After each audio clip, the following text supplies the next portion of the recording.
Be sure to watch my TED Talk on londonreal.tv. You guys ready? Yeah. Okay, here we go. This is Silicon Reel, the weekly talk show dedicated to the people of the London technology startup scene. I'm Brian Rose. I also host London Reel. It's the same studio. We got a little bit different types of guests. We just recently had astrophysicist Neil deGrasse Tyson, who was a former wrestler in high school, and he put me in a headlock. You know, Wow. I know, and I didn't do anything about it. He's quite big. We've also just had Edward Snowden's attorney, Jesselyn Raddick, and we had Nelson Mandela's prison guard sitting in that chair right there. So it's pretty crazy story going on there. You can check us out. Who you got coming up, out of curiosity? We have a guy from a band called Enter Shikari. It's like a huge kind of like hardcore punk that mixes like trans electronic music, and he was speaking at the Zeitgeist Day, Z-Day, about a week and a half ago. So I interviewed him, and he was. I meant to say during the show, dude, you're really a rock star, like really, but I forgot to say that.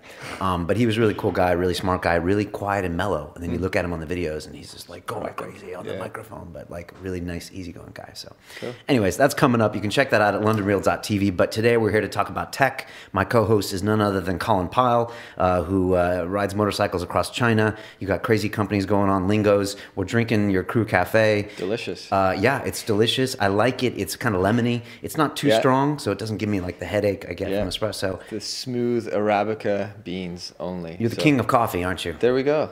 Well, I'll take that make handle. martinis as well. And espresso martinis last night. No, things are going great, man. Just super, super busy. Have some wonderful press coming out this week for Crew. So Sunday Times and Independent, and Evening Standard. Wow. And yeah, it's going. How do you swing all that? Well, it's primarily from John, so business partner, who's the, we'll call him a celebrity chef. We'll go there. I'll go there. His TV show kicks off on Monday. So a lot of stuff for his TV show. And then London Coffee Festival next weekend. So there's lots of stuff going on for that too. So good. It's good to have famous co-founders. Maybe that's something we can get off of this. Exactly, because my TV show didn't make me famous. So yeah, well, we won't go there. There we go.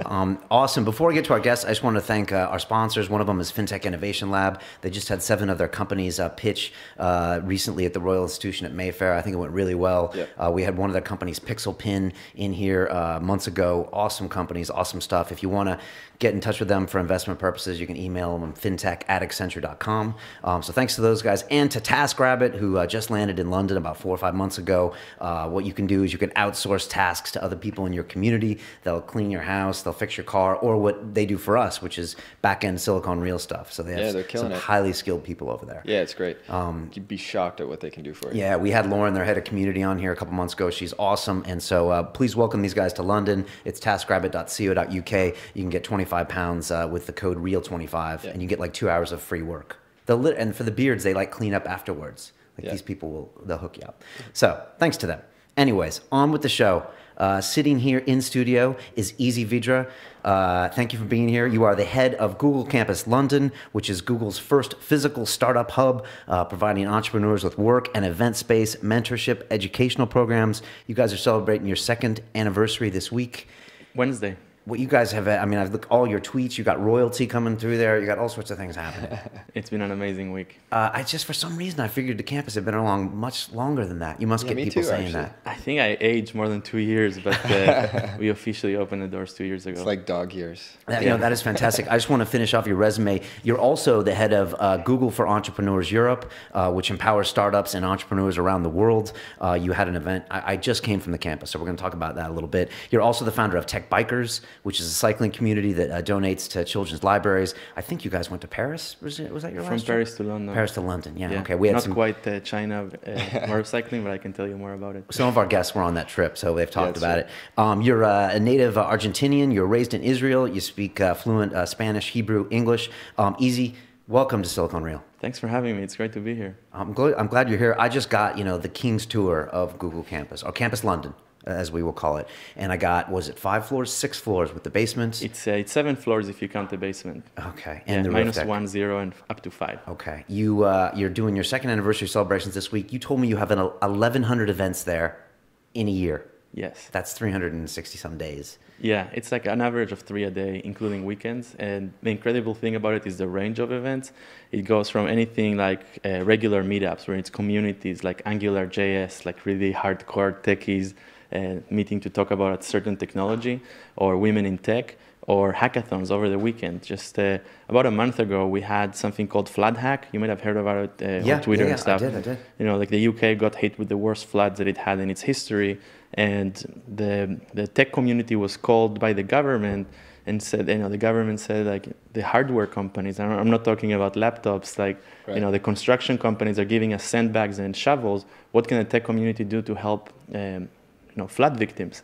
So it was February 14th, Valentine's Day, and we sent an email out to the community. We got 200 people to sign up in less than 24 hours to come on a hackathon on a Sunday. This was Friday. They came on a Sunday.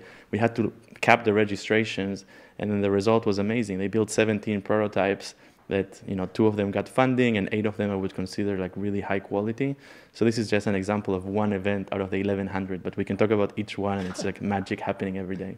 There's like a really magic atmosphere over there. Like I was starting to get a little bit of the buzz as you took me from like basement up to the 2nd and 3rd floor, and it just feels like anything's possible over there.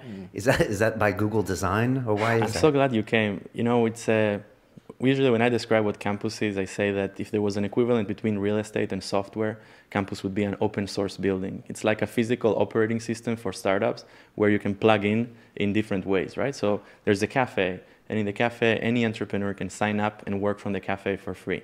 Now, we didn't invent a coffee shop. You know, there's been coffee shops before. We didn't invent Wi-Fi. But when you have a community of like-minded people that are all smart and passionate and all building companies, and they come together, you know, there's a lot of magic that happens. I think that it's about serendipity, really. Like the person you're going to meet, the next person you're going to meet can change the course of your company. So people talk to each other. People sit there and just absorb the atmosphere. Some people are local and regular. Some people just come straight from the airport, and they know that they can come to campus and be with the like-minded startup community. And then we had, for example, on the ground floor, which you've seen, the demo day of Le Camping, which is a French accelerator that we support in Paris.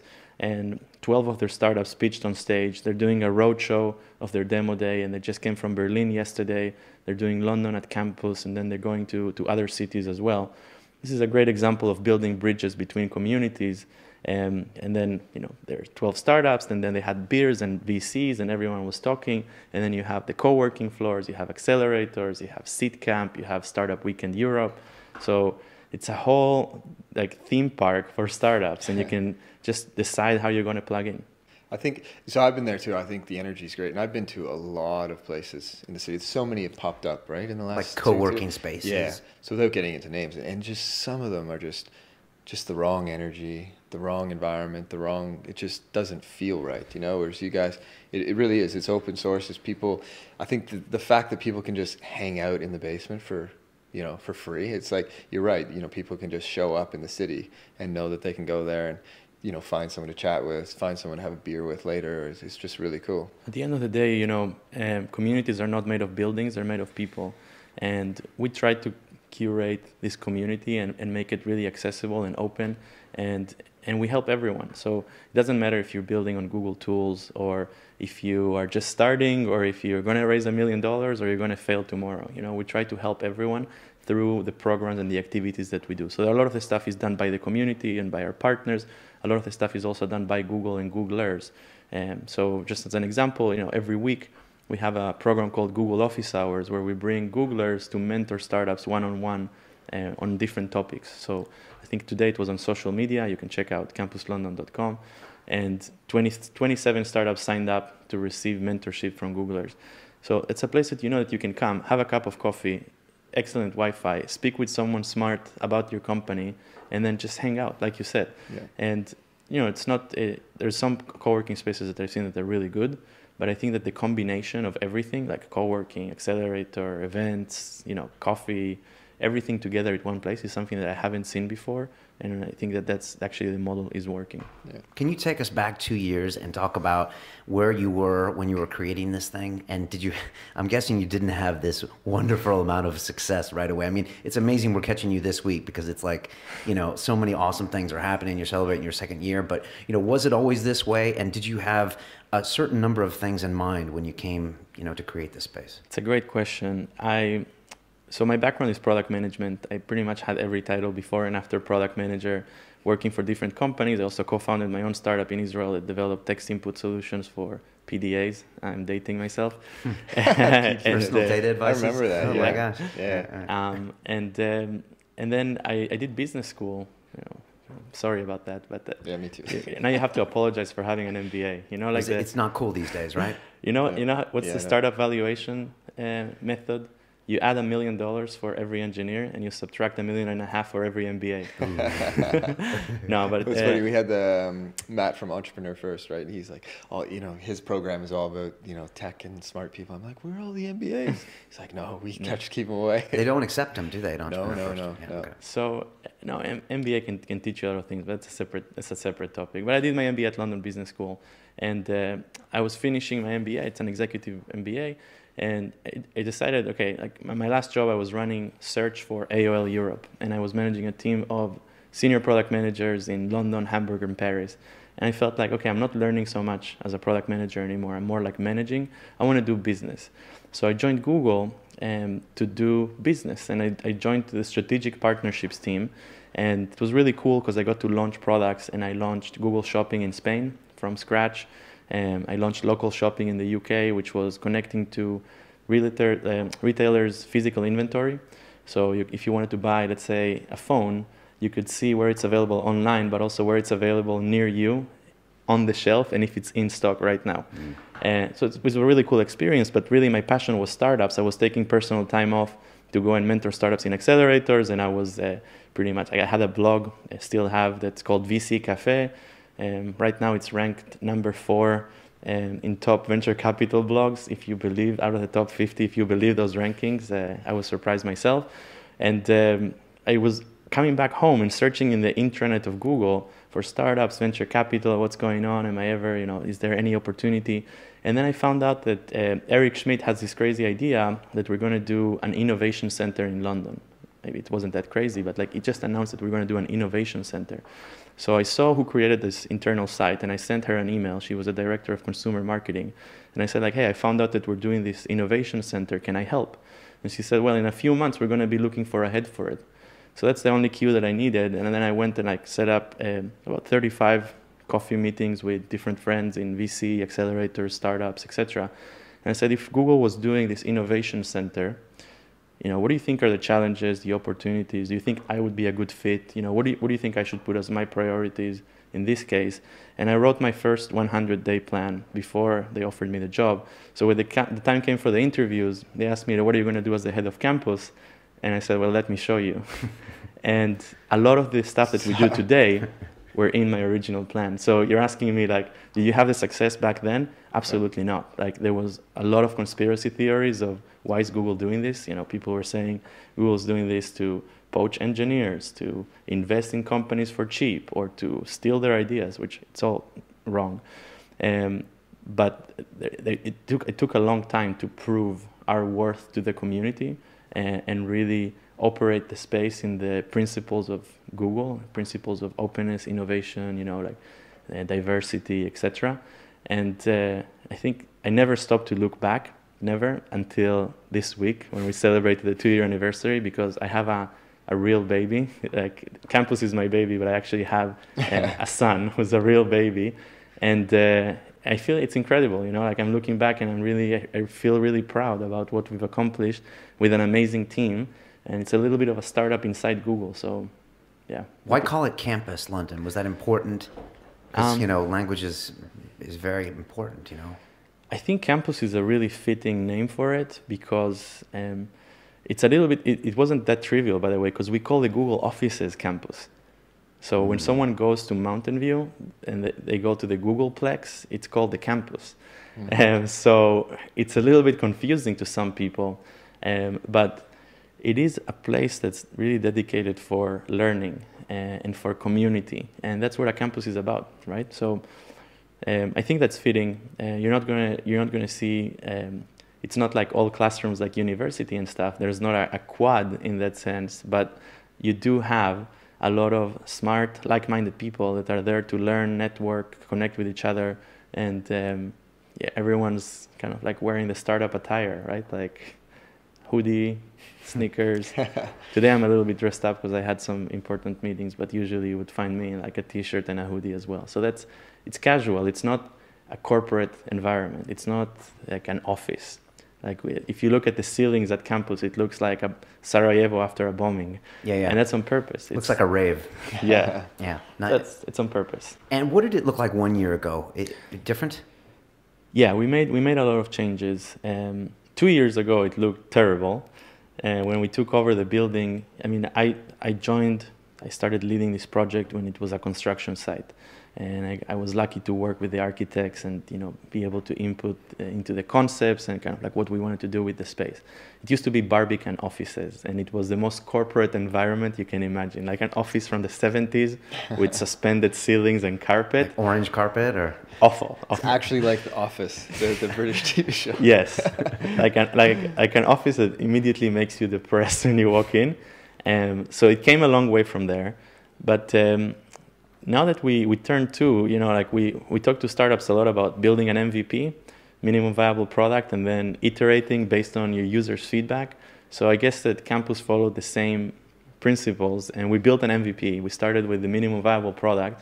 We had some teething problems, and not problems, but just challenges, stuff that we learned along the way with like access and how do we manage all of it, and you know, like how do we connect people within the building, etc. I think the biggest change that we've made this week actually is that Central Working, our former partners that used to manage the cafe at campus, graduated and they opened their own space in East London, and the cafe at campus is now managed by campus.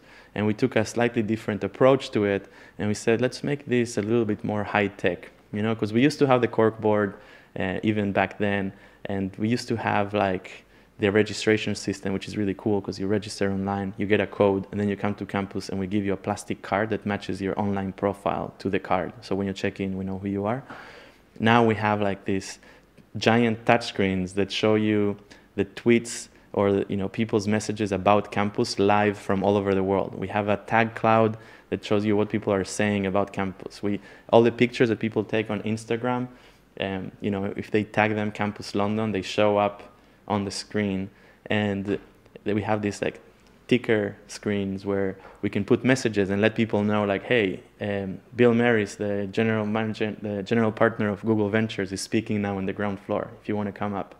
And that's the biggest change that we've done. Another change is that we installed cameras in the event spaces so we'll be able to stream events going forward. So I can imagine campus in a few months maybe where you can sign up to attend an event physically, but if you don't have a campus next to you, it's going to be very challenging for you. So why don't you tune in live to the event?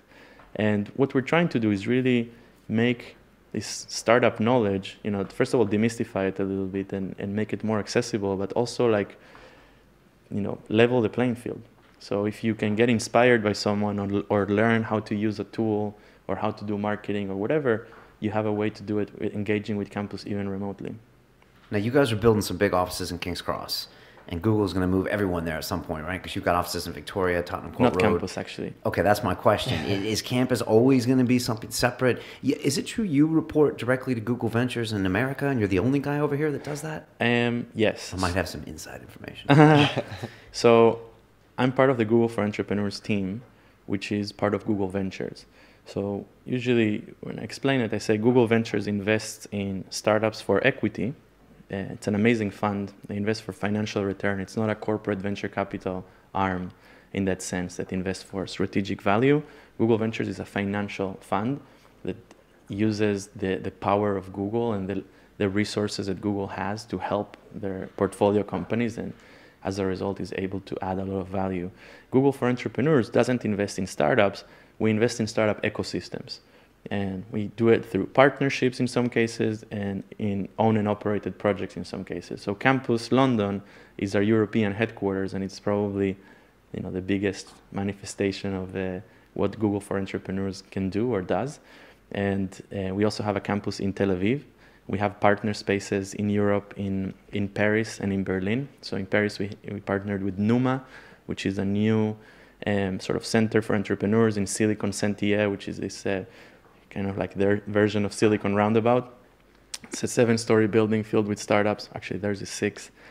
It's modeled after campus. It kind of looks like campus. And then we have the factory in Berlin, which you probably heard of. Yeah. It hasn't fully launched yet. It's fully launching in June, and it's going to be great when it does. So we're able to connect these communities to each other, but also to Google, and there's a lot of good stuff that happens as a result. And this company I saw today that gave a presentation, will you invest with them or just help them out? How do you partner with them? At the moment, Google Ventures doesn't invest outside of the US. Right. That's strange, right? Well, it's not that strange. Google Ventures is a new fund. It was started relatively new. If you think about the life cycle of a venture capital fund, it started in 2009. It takes you like 3 or 4 years to show results, and I think it's now in a stage where like they built a team of about 60 people, and they make something like 300 million a year of investments. Right. It's about 1.5 billion total. 1.5 billion total. They had a minimum of 300 million a year. The investments go from anything from like 100,000 to like 250 million that they invested in Uber. So I think that the model is now in a stage where it's being proven, but until now, Google Ventures hasn't invested in companies outside of the US. And there's also a level of maturity as well. Like the Silicon Roundabout or Tech City is not where it used to be 2 years ago. So it was also very different back then, right? It wasn't as attractive maybe. But I think that more and more, the news about what's going on here and in London and also in the rest of Europe is starting to make its way to the US. And people are starting to notice... Took a little while, right? Took a while, but people are starting to notice that, you know what, actually innovation can come from different places, and London is a really interesting market for it. What reaction do you get when you go back to San Francisco or New York and you're like, yeah, I'm the Campus London guy? Has it changed in the last 2 years?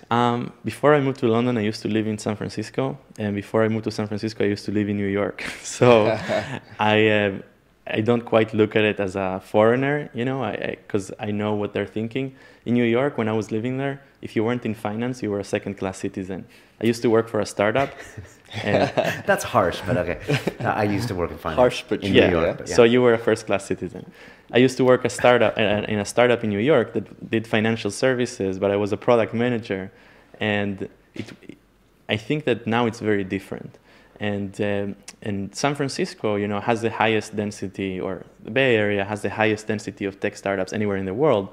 So I think that when you go back now, it's a little bit like, if you go to San Francisco, they look a little bit like you're from New York, like, like less developed startup ecosystem, but, maybe something interesting.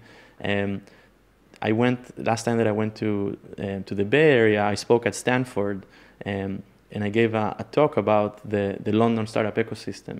So I think the more we communicate, the wins, the more we communicate the things that make London special, like the density of network that we are able to achieve here now, the areas of specialty, and some of the key benefits. I think that UK, for example, is one of the most progressive countries in the world when it comes to like angel investment, tax breaks, and policies. It makes it really attractive for people to invest. Crowdfunding, is regulated in equity crowdfunding. Crowdfunding. You can do it. Yeah. So I think that there's a few things that are special to us, and we don't celebrate enough, and we don't communicate enough, especially to North America. So I think that even though they may look at it as a smaller ecosystem, we need to go there with confidence and talk about what we do, and more we'll get their respect. Feels like we should make a documentary about this right now, because like everything's changing so fast in this community, and it has all these factors. That the city financial district is literally like blocks away, and you got this ecosystem that's developing. And like 5 years from now, we'll look back, and this tax situation that's probably never going to be repeated in history again. And like we're in the middle of it, and we probably aren't noticing it, right? You never notice when you're in the middle. Yeah. But I think like money talks. A few big exits in LA over the last few weeks, and all of a sudden it's like, oh, LA is the new tech place. You know what I mean? Yeah. I really think just these money headlines of 2.2 billion or whatever Facebook bought. Was it Oculus or whatever? Oculus Rift. Yeah. And then there's another big exit in LA too, digital production company. So the headlines love these 500 million, 2 point whatever billion, and it's just we need those. Yeah, it's I something that think- we ask every guest that comes on, and I might as well ask you as well. Is it, what do you think London has as kind of an asset over other cities? And then, what are its liabilities? You talked earlier about having more confidence. We've heard that from a lot of people here, VCs, where people pitch, the billion-dollar idea when it should be 100 billion, that kind of thing. It's just not scaled enough. But what do you see as an asset here? I mean, you've lived everywhere. I can tell you what's not an asset, and it's the weather. Oh. I mean, that's the one thing that we can all agree that it's really not Depends recommended. where you come in from. London. Yeah, this guy's you're from Israel. Yeah, It's exactly. sunny all the Israel time, on right? the Yeah. Toronto minus 20 and freezing That's rain true. and That's wind. true. This Everything is breeze. relative. That's Yeah. why there's a Yeah. bright spot even in the weather. Yeah. We didn't really have snow this year. So No. I'm just saying. I don't even think we had a that's winter. true. It was a pretty mild winter, but it's so cold. It's the end of March. Come on, give us a break. Yeah, it was cold. I'll give you that. It was a little cold. Yeah. So I'm getting soft. I've been here for almost 3 years, and I think like 2 degrees is cold. yeah. Besides the weather. then. Besides the weather, of course. So, I think what the strengths of London are the talent. First of all, our ability to attract talent. One, because you have some of the best schools in the world in London and down the street, down the road in Oxford and Cambridge. And there's lots of international talent that comes to these schools or to work in the city and stays, and some of them trickle to startups, and that's really unique. And the other thing is the concentration of capital and wealth. This is one of the richest countries in the world. If you flipped London upside down, just a city a few blocks away from here, you would have more money than the rest of the continent. And a lot of that money is now being directed to startups, which I think is a key strength. And finally, I think that you have this concentration of brands and the financial industry and every agency in the world, every brand in the world, and it's so concentrated in one city. Like in the US, if you wanted to speak to the politicians, you go to DC. If you want to speak with the entertainment industry, you go to LA. If you want to speak to the media industry, you go to New York, and so on and so forth. Here, you take the tube, and it's like 2 stops away, or you take your bike. And I think that's really unique about London. So increasingly, in places like Israel or San Francisco, if you throw a rock, you're going to hit an entrepreneur, most likely. In London, it wasn't the case. But in East London, it's starting to be the case. And it's cool to be an entrepreneur. Graduates finish school and they feel like actually startups is a potential career for me. I don't just have to go and work for the bank. So I think that we have a lot going for London, although we're still very early in the journey of London. I compare it mostly to New York, but it's going to take us much less time to get to where New York is today than it took them. And the liabilities, there's, unfortunately, the cost of living is a structural, risk that you can take out. It costs a lot of money to live in London. And if you have a £50,000 investment, it's going to last you less, probably. Technical talent, there seems to be a shortage of technical talent. Just look at the Cork board at campus or the job board that we have that's really popular. And technical talent is the thing that's in most demand. And from what I hear, the graduates don't leave school with the level that the startups need them to have. So they study classic computer science, but studying computer science today doesn't mean coding, and it doesn't mean hacking, and this is what you need to be a successful startup. So it's like that classical Cambridge education. Yeah. Not necessarily, like you said, doing the hackathons and Yeah. coding real world solutions. We need to adapt the curriculums and make them much more, tied to, first of all, new technologies, not just what we've been always studying in the past. And second, it needs to be much more hands-on, practical. And then there's the other thing about ambition, vision, confidence, which is a cultural thing, really, and it has to do with role models, and it has to do with, with being exposed to it. Because frankly, if you're a first-time entrepreneur and maybe you're afraid of failing, you don't want to take even bigger risk. You want to get to revenue relatively quickly. The angels, want their money back relatively quickly. It's a question of maturity, and I think that that's going to change. And it's going to change with role models, and it's going to change where, with this some sort of thought leadership of people hearing, like Bill Maris was talking at campus on Tuesday, it's okay to fail. Silicon Valley is dripping with failure. And actually, you want to invest in someone that failed before, because then they know they already made a few mistakes on someone else's dime, and you can count on the fact that they learned something out of it. So I think that we need to keep saying it, not take things for granted, and we're going to get there. Yeah, that's it's interesting. I think that's going to change really fast, just because I know it's a British cultural thing to, not to be a little bit risk averse and to, look at the newspapers. It's like we rip down our celebrities and that kind of thing. Yeah. But in London, I mean, look at the three of us. We're all foreigners here. There's so many foreign people coming through this town that it's becoming its own kind of personality of, visiting people in finance or tech or whatever. And I think that whole mentality will change super fast, faster than an American city, I would guess. I think I agree with you. There was I just read in some article that Scotland has their bid to maybe they want to become independent maybe, and they're asking their people if they want to be an independent country versus being part of the United Kingdom. And then some people are saying that London should be its own independent country, like we have our city state, Singapore or something, yeah.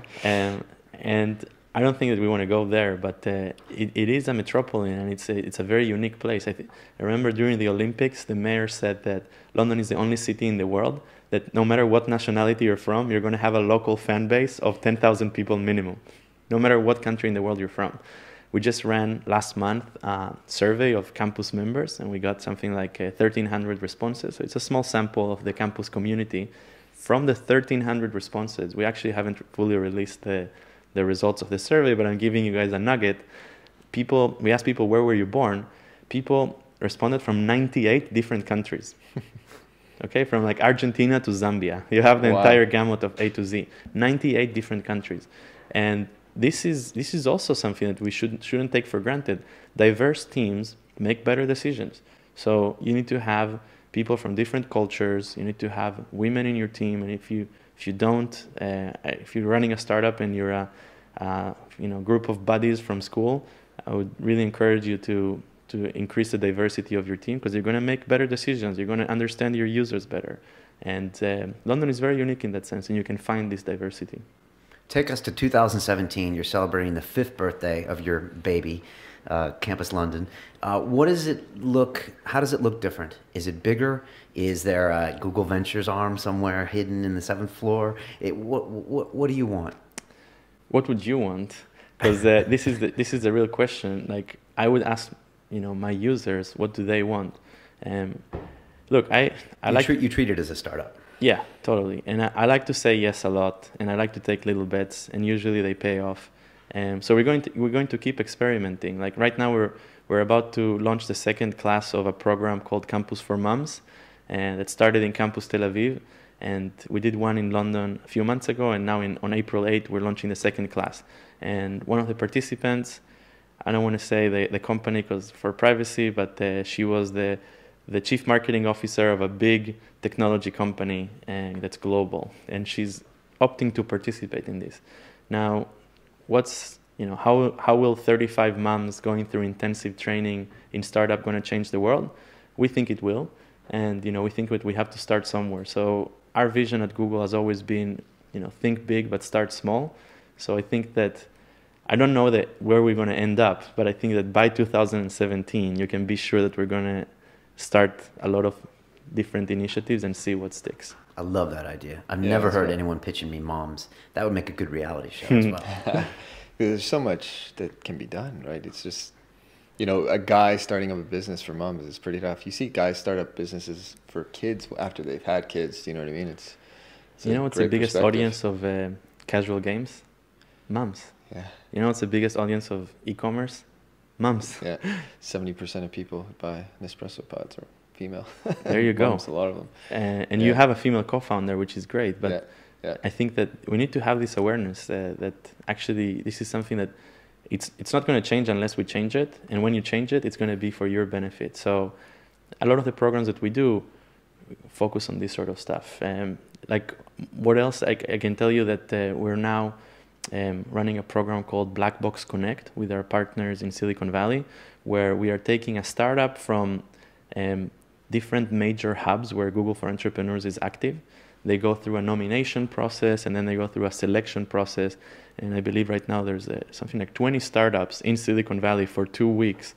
And they're living in this house, They're living in this house, and they're getting mentorship and support, and they get to meet people like Kevin Rose, and they get to meet with serial founders and with VCs. And then they take this knowledge and they go back to their countries. Some of them are from Pakistan, India, South America, and I think that by bringing these people together and giving them the best training that they can get, we're not only creating magic for them, but we're also enriching all these communities. And I believe that there's a lot of debate between if entrepreneurship is something that you're born with or that it's taught. And in my opinion, entrepreneurship is contagious. It's something you get contagious. And the way that you get it is by practicing it or by knowing someone that practiced it.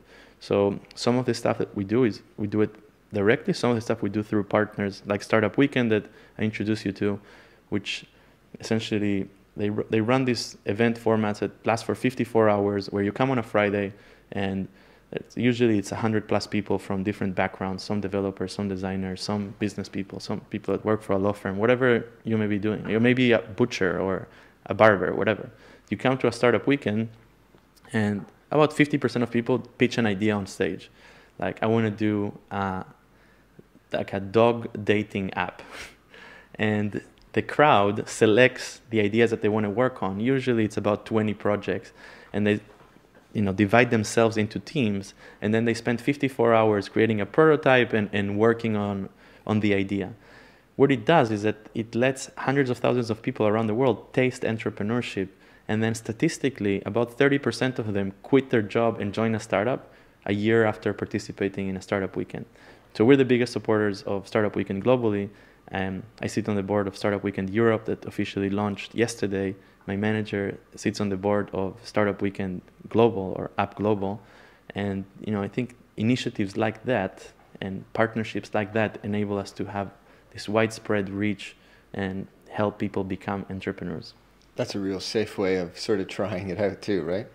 Exactly. Because a lot of people, it's such a risk for them. They might have a mortgage or kids and to sort of quit their job, but go for a weekend and sort of play around and test some ideas out and see how it feels as well. Yeah. It's not that you have to continue with that idea that you played around the weekend, but you're going to feel what it's like to work with a multi-talented team, like what it's like to work with a designer or developer. How do you validate your idea and like get customers to use your product? It teaches you a lot. And even though it's 54 hours, some of these projects actually survive and become companies that raise money and and do the thing. For example, there's one called Play Captcha, and I think maybe I'm butchering the name. And what they're doing is they say like there's 1 billion captchas. You know what's a captcha? Yeah. It's the characters you have to type in to make sure they can determine you're a human. I get less than 50% of those right. I'm really bad at those. Right. Sometimes you have to like refresh. I know. And you're like stare at them. I'm like they show you like the Rorschach like paintings now. It's like so hard. So this guy said there's 1 billion of them served every day. Okay. Every day. Billion. And instead of typing something ridiculous to prove that you're human, couldn't you do something different? For example, if there was a goal and you had to like flick a ball and like score a goal, wouldn't it prove that you're human because you have to click in the right spot, etc.? So they gamified it, and now they have like major brands working with them to make their captchas animated and into a game because there's better engagement and you can put a brand there. So that's an example of a startup that came out of Startup Weekend and out of campus in this case, and it's doing really well. How much of your job is communicating the message? Because, Kevin Rose, you mentioned from Google Ventures, he's really well known because he does tons of great shows, media, he does interviews, his podcast, everything. Like, how much of your job is getting your message out there? I mean, it comes, there's ups and downs, or not ups and downs, but sometimes more, sometimes less. Recently, I've been really heads down, focusing on the anniversary of campus and launching a bunch of programs. I manage a team of volunteers at Google, 20%ers. Google has this concept of 20% time where you can spend 20% of your time working on something that utilizes your skills, but not necessarily what you were hired for Google to do. Can anyone do that in Google, or you have to kind of elect to do that? Traditionally, it was mainly for engineers, but because there weren't that many opportunities for non-engineers to participate in that. So for example, Gmail started as a 20% project. Yeah, I heard that. And it became a real, massive product. But I needed help with campus, and I put in an internal system like these opportunities for Googlers to get involved and help me scale programs. And I got about 50 people to apply the first time. I interviewed about 25, and I hired 10 to run different programs at campus. And these are people that are experts in what they do. Like I needed someone to run a survey. They're from the research team at Google, that their job at Google is to run surveys and analyze data. And I needed someone to run social media, and I have an amazing guy from Wildfire that, it's like a startup that was acquired by Google that does social media competitions and stuff. So I take experts to help me, and sometimes it's really all-consuming. So it's work on different programs and formats and partnerships, etc. I do a lot of traveling. Sometimes it requires doing media, but it's ups and downs. I don't spend most of my time doing media. Okay. Something I want to ask you, I'm sure everyone's thinking that's watching, is I want to know, what is it like to work for Google? And what would be the difference if this was the Microsoft Campus London or the Cisco Campus London or the Telefonica Campus London? I don't want to get you in trouble. But if you could answer those two questions. Yeah. So I'll be honest, and I don't want to sound cheesy, but if you're going to work for a company and not work for yourself, work for the best company you can, or like the one that you feel inspired by. Because if you're inspired, you're going to come to work happy and you're going to be passionate about what you do, and it's not going to feel like work. For me, Google is that. Like, my friends used to call me Chazoogle in Israel. Like, it's like I was always good with search, and like I was really passionate about Google and Google products and stuff, yeah, it's been a little bit like coming home for me. I had an offer from Google, or I passed all the interviews in 2006 in New York, and at the same time, they were taking a long time to get back to me between rounds. And my girlfriend at the time, was now my wife, said like, why don't you apply somewhere else in the meanwhile, just so you talk to people, like you have other interviews and you're not just nervous waiting for them to call you. And I wasn't used to, like, Americans sometimes just interview for the sake of interviewing, like to have the option. Right. In Israel, it's like, no, if I don't want the job, why would I even spend the time? And Ask.com ended up making me an offer in California at the same day. Like, I talked to 3 people. They said, we'll double your salary, move to California, when can you start? And Google, I told them, look, I have an offer from these guys. And they said, well, congratulations, you passed all the interviews. And in 3 weeks, we're going to have a committee with Larry and Sergey review each application, and we'll let you know if you get an offer. And I said, oh, I can't. The offer expired. So in some ways, it was coming home for me to join Google when I did 4 years ago. Now, so you took the Ask.com in 2006? I did. Bird in hand. Yeah. Double the salary going to Cali. I usually say, like... that sounds like that should be a T-shirt. Yeah. Should be a rap song. Yeah. It was awesome, and no regrets. Like, okay. It's a great, like, smaller but still, very profitable, innovative company, and I got to work directly with the CEO on some crazy projects, and I became a senior product manager within a year, where at Google, like, it probably would have taken longer. But to answer your question, like, what if the campus would be run by another company? I can't answer that question because I don't really know. But I'm friendly with a lot of people from Microsoft Ventures. My friend Tzachi runs Microsoft Ventures globally, and Diane, who runs Microsoft Ventures in the UK, did Tech Bikers with us, and they sponsor Tech Bikers. So I think that different companies have different models and different cultures, and they're all valid. And there's some people that it resonates with more or less. So if you're, doing enterprise tools, maybe you want to go to the Cisco accelerator or incubator. So I'm not ruling it out. I think that there's more room for corporate support in general, and the more help startups can get, the better for the startups, which is great for the community.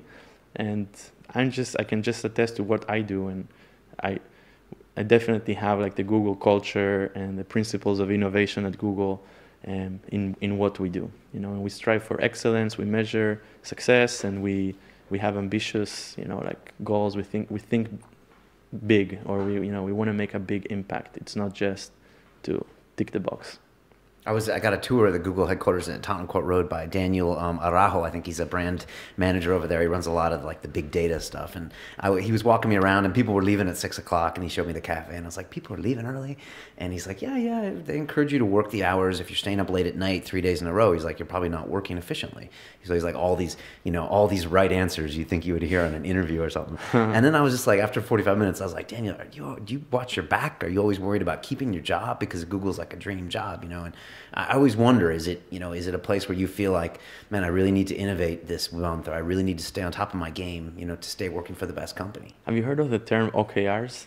No. So it's actually something I recommend to a lot of startups to look into. It's objective and key results. So every Googler has OKRs, and you set these goals, and they're quarterly, and they're measurable, and they're public as well. Other people know what your goals are, and to get promoted, it's really hard to get promoted because you have to exceed expectations several quarters in a row, and the goals are aggressive to begin with. They're not really easily achievable. So although you have everything, you have the food, you have massages in a Google office. We don't have it at campus. Right. I gave my perks long time ago. There's no massage room in campus? This is the maximum I got. You're like the outpost in the Wild West frontier. I call it Cyberberia. Cyberberia. So, although you have all of that, people work very hard. And Google tends to take overqualified people for the role. Not in a bad way. It's like because the company is likely to grow, you're going to be expected to do the next step of your job, right? So like if they take you like too green, you're not going to be ready to do the next step. So people work really, really hard. It's not that you're watching your back in the sense that you don't want to lose your job, but because you have these like clear goals, and because they're transparent, and because you need to exceed these goals in order to get promoted, it's almost like a self-policing system. And I actually highly recommend watching the video by my colleague at Google Ventures, Rick Clow, on OKRs, because if you are able to create this culture in your startup, at the end of the day, what you want is self-motivated people. That it's like a self-driving car. This is what I tell my 20%ers. So a great 20% project, it's like a self-driving car. Like we set the direction together, and you know how to get there. But in order to do that, there's a lot of insights packed into it, right? Like a lot of tech, a lot of decisions, a lot of like different systems working with each other. And this is what you want to create in your company. And you guys are developing a self-driving car as well. Yeah, they're quite amazing. They're quite amazing, yeah. And Google X is doing, that's one of the projects that Google X is doing. Google X is Google's innovation or R&D arm in California. And they created Google Glass, which I have a pair here. I can give you a demo later. Yeah. They have self-driving cars, which looked like science fiction a few years ago, and now people are saying like, the founders actually feel like the longer we wait, with introducing self-driving cars, the more lives are unnecessarily lost on stupid accidents, and there's huge use cases for industry and agriculture, etc. And there's Project Iris and Project Loon. I don't know if you heard of them. Project Iris is a contact lens with a chip that measures the level of glucose in your tears for diabetics. So instead of hitting yourself pricking with a needle, you can always know if your level of sugar is out of the regular norm, and you get an alert when it happens. And Project Loon is providing. There's 5 billion people in the world that are not connected to the internet in remote areas, countries that don't have the infrastructure. So these are balloons that fly 30 kilometers over the earth and provide Wi-Fi connectivity to people. I just heard Facebook's doing something similar. I'm not sure if it's something with satellites trying to connect sort of those 5 billion people, right? That's the next huge opportunity for the world, not just for Google or Facebook. It's like more than half the planet is not connected. Like, what's going to happen when we're all connected? What can you do when everyone's connected? Double the entrepreneurs, potentially.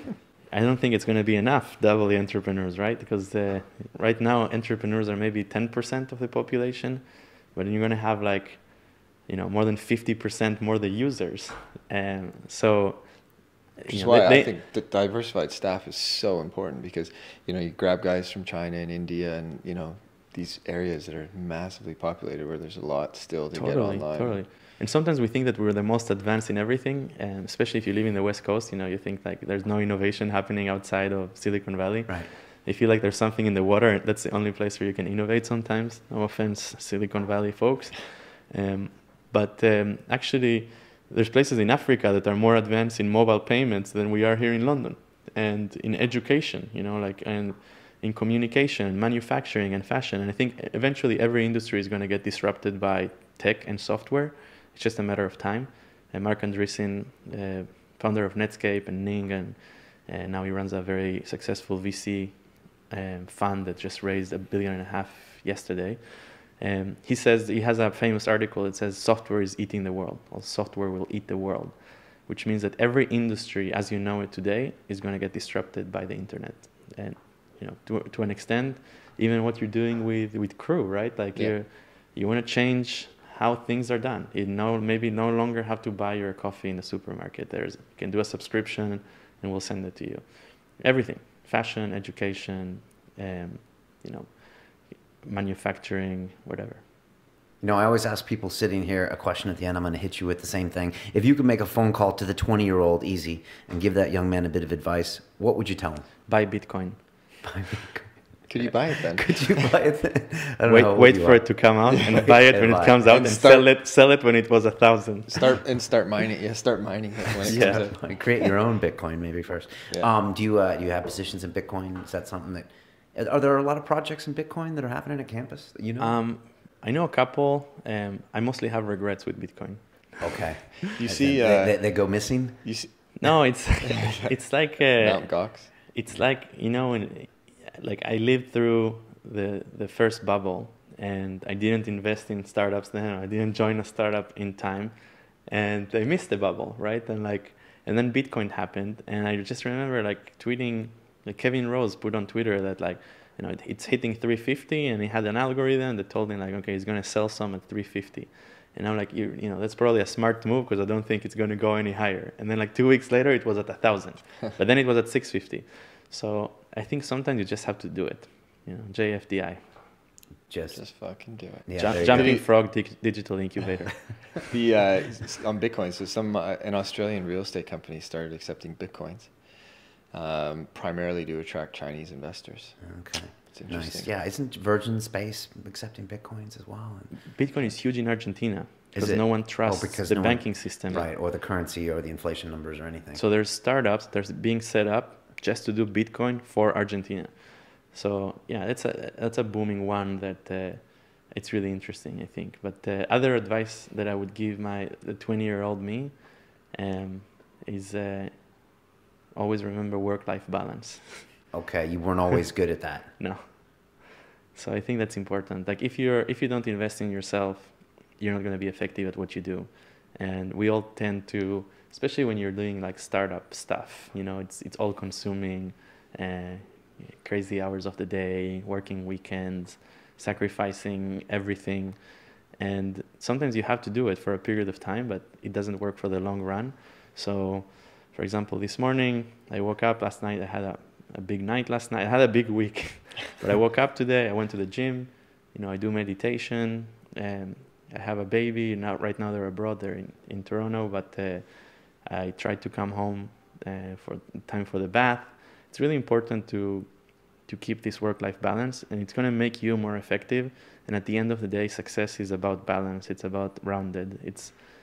Usually if you can be very successful in one side of your life, but it means that you're sacrificing something else.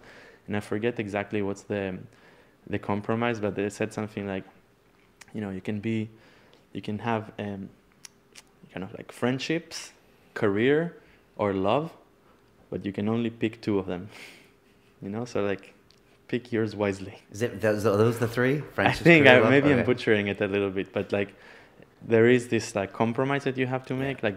Don't make the wrong compromise. Yeah, you can't sprint the whole way. And I think as young men, when you're an entrepreneur, you're like, I'm going to do this hardcore. And women too. Yeah, that's true.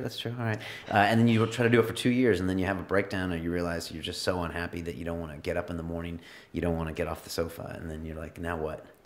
I have friends that were very successful, but, I don't want to name any names for their privacy, but when they finally reached massive levels of success, generational wealth, it didn't make them much happier. They sacrificed a lot to get there, but the result, the outcome on its own, didn't make them that much happy. And then they went and did it again, and because it's about the journey, and it's about the thrill, and it's about feeling like you're doing something productive with your life, and fulfilling yourself.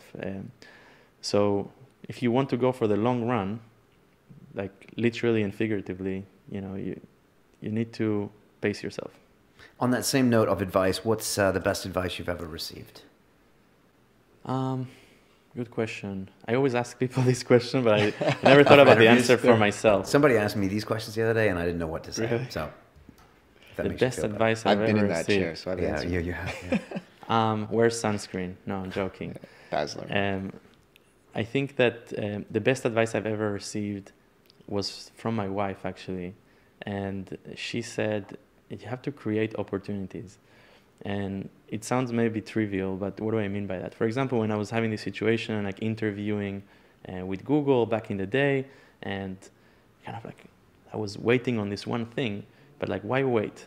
You know, you have to create opportunities. So I'm like, yeah, I could apply to other places, but could, should, maybe, all this stuff, it's not creating opportunities. Creating opportunities is sending your CV, interviewing, and getting an offer. Now you have an opportunity. So you have to create opportunities constantly. And I had a manager that said that good people should always interview. And it's the same thing for startups as well. Even if you're not thinking about interviewing, it's like, you should always think about disrupting yourself, like constantly create opportunities. And many times you do that by helping others. And sometimes you do this by taking risks or by trying something that you haven't tried before, like learning, like I taught myself.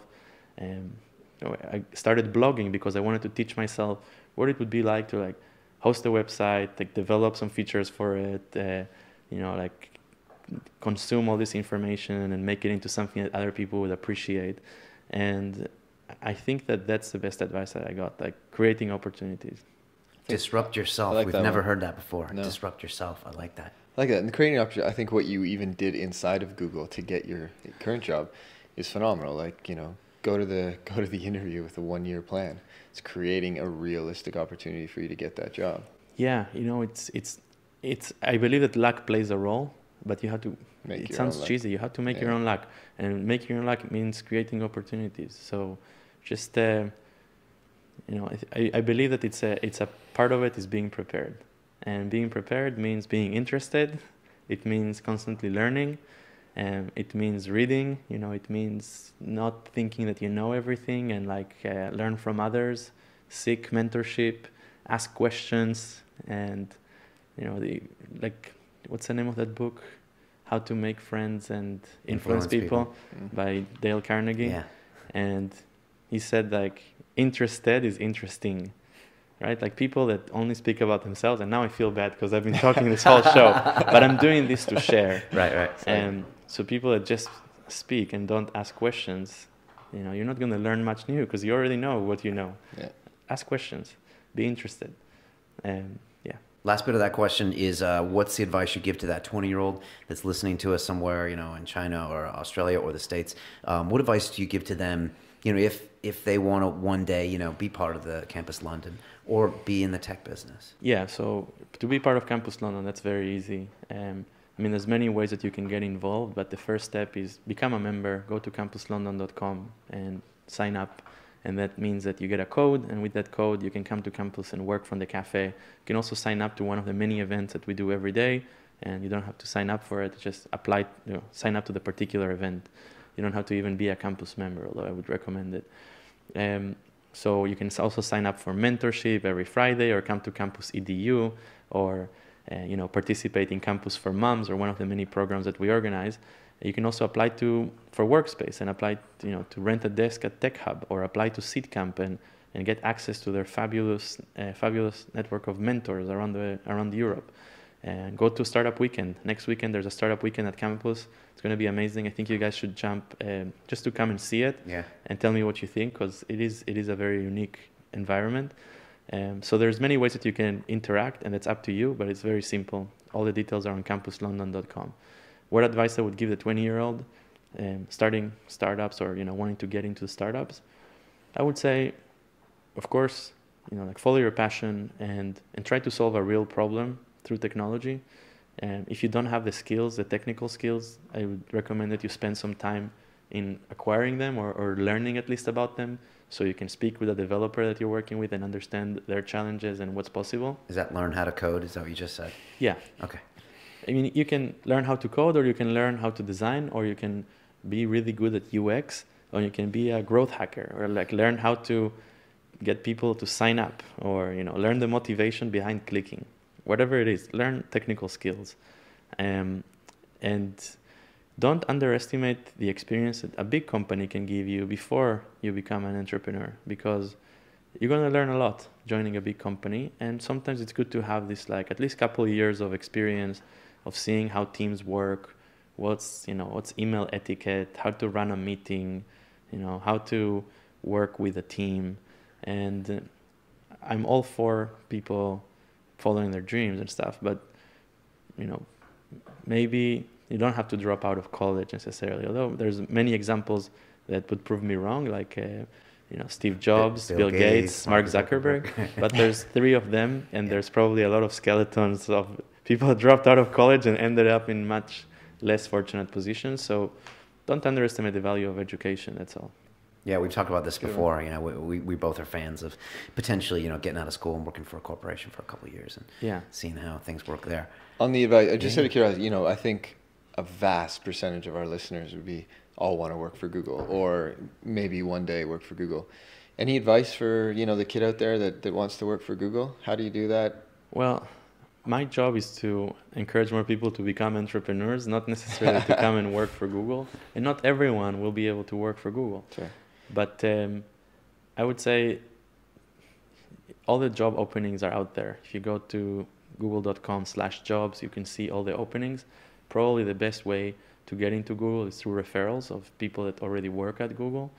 And you have to, if you don't have the skills now, think about how you can get there, right? Like, if you want to be the guy that's an expert in analytics, be an expert in analytics, teach it to yourself. Like, go to events and classes and learn the tools that will make you very successful in that particular area. But really, it's about fit, the right opportunity, the right skills, the right time, and you have to try to know. So I would give people my email and encourage them to send their CV to me, but let's not do that.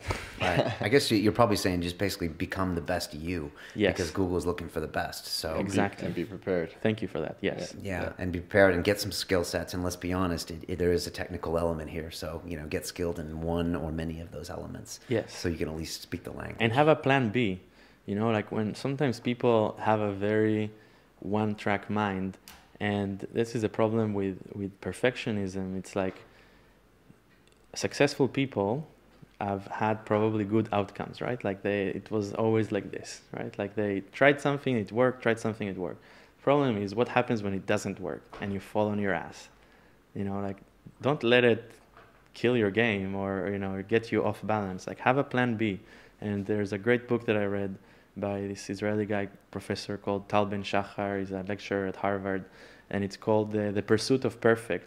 And he says the difference between perfectionism and optimalism. He said perfectionists, they never actually experience success. And one of my faults is I consider myself a little bit of a perfectionist. That you never really experience success, because whatever you achieve, you feel like, that's not good enough. Like, because maybe I'm the squash champion of London, but until I win the European Every time you championship, get to the bar, you raise it, right? Yeah. And then when it doesn't work, you just don't know what to do, because that's what your whole plan was, like, to get that. So optimalism is, instead of the line going like this, it's like, rounds and rounds and rounds. And it's still pointing up, but you're going to have ups and downs. It may not work for you to work for Google. Go work for another tech company. Start your own. Have Google buy you. Like, work with the company that sells services to Google and get to know how Google operates that way, and then apply. I worked for, different search companies before I joined Google, and I became an expert in search. Like, I worked for shopping.com in Israel, and I was helping organize shopping data. And then I worked for Gerson Lerman Group in New York. That was an expert network that connected experts mainly with hedge funds. And so, like, I was classifying people's information. Like, I was trying to understand what do you know, what's in your head, and getting people access to what's in your head by understanding that and connecting it to the right people that need access to that information. Then I worked for ask.com, and I was managing vertical search. And then I moved to London, and I joined AOL, and I was running search in Europe for AOL. And by the time I applied for Google, I had such a rich portfolio of search product management experience that I didn't really, it wasn't a big stretch. But if I went straight to Google, you know, on what basis would they hire me? I wasn't the best in anything, and I didn't have these diverse experiences from different countries, different cities, different products, different industries. So you know, it's not going to be one size fits all, and it's not going to be the only thing that you do. Like, have plan B and plan C. And optimize your life for what's best at the moment. So optimize your current situation. Yeah. Don't try to perfect it necessarily. Exactly. Okay, but you're not necessarily living that. You're constantly battling between those Constantly two. battling. Last question is, what does the slogan "Don't be evil" mean? And is it something that Google people still say, or is it a joke? No, it's really one of the principles of the company. When Larry and Sergey, before they went public, they wrote in 2004, I think, they wrote the Founders Manifesto, and then they set the principles according to which the company will run. And "Don't be evil" is probably the most famous one because it's so bold and simple, really, that it attracts attention. But what it means like, do the right thing. You know, like, we try to do things that make the world a better place. With some products that we do are not making money for Google and actually probably costing money to Google, but we do them anyway because they make the world a better place. And one example of this is Google Books. You know, when we started with Google Books, it was unclear, first of all, if it can be done. You have copyright issues, like how are you even going to do that? Like, the books are paper, and then like Google's algorithm is software. And famously, like, Larry called one of the engineers to his room, and he's like, okay, how many books are there in the world? And he said, like, give him a number, and then he said, how long will it take to scan a book? And he said, like, I don't know, like, we've never done it. So he got someone to buy him a scanner for his room. He took a book and he scanned each page, and then he made like a formula of like how many books, and if this takes like this amount of time, and with the improvements, with a better scanner, etc. And he's like, yeah, we can do it. So let's launch the first version with like 100,000 books. And long story short, you know, like, Google did this to help get people access to this information. So I think "Don't be evil" is really do the right thing for humanity, not necessarily for money. And there's many other examples of Google doing this sort of thing. Fantastic. We could keep you here for another hour, but I'm going to wrap it up. Eze, thanks so much for coming.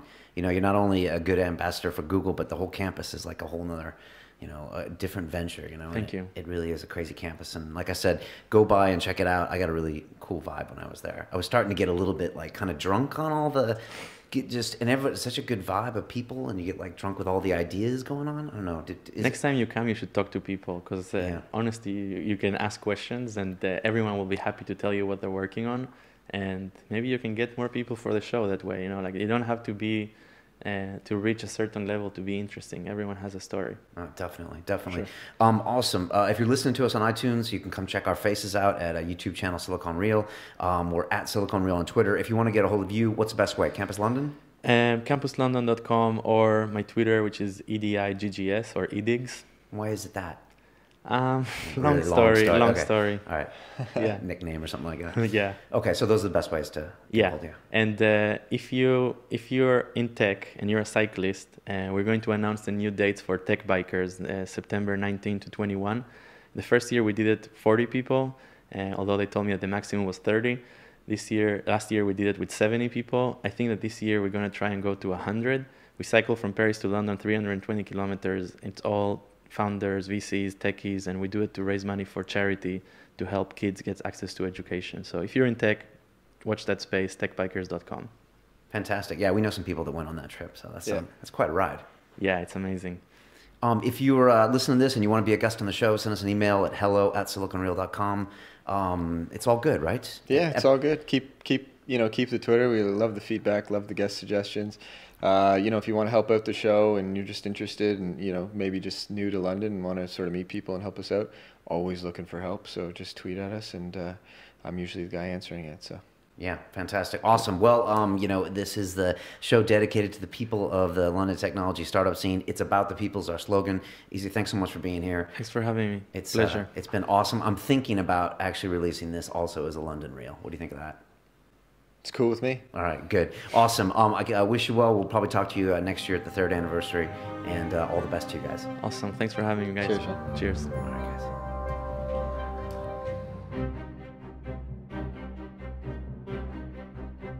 There's a scramble for Africa at the moment, like there was a scramble for Africa in imperial times at the end of the 19th century. That's 80% of Africans now have a mobile phone. But what's going on in Lagos with e-commerce is unbelievable. Lagos is the type of city where you expect to see drones in the air. You know, it's like Blade Runner, and it's bonkers, but it works. You know, the drone goes all the way around Mount Kenya and delivers 10 on the way back. It's like the magnificent men in their flying machines. The new Amazon, I suppose, will come from somewhere like Nigeria. We just let Africans get on with it. I mean, they're doing amazing.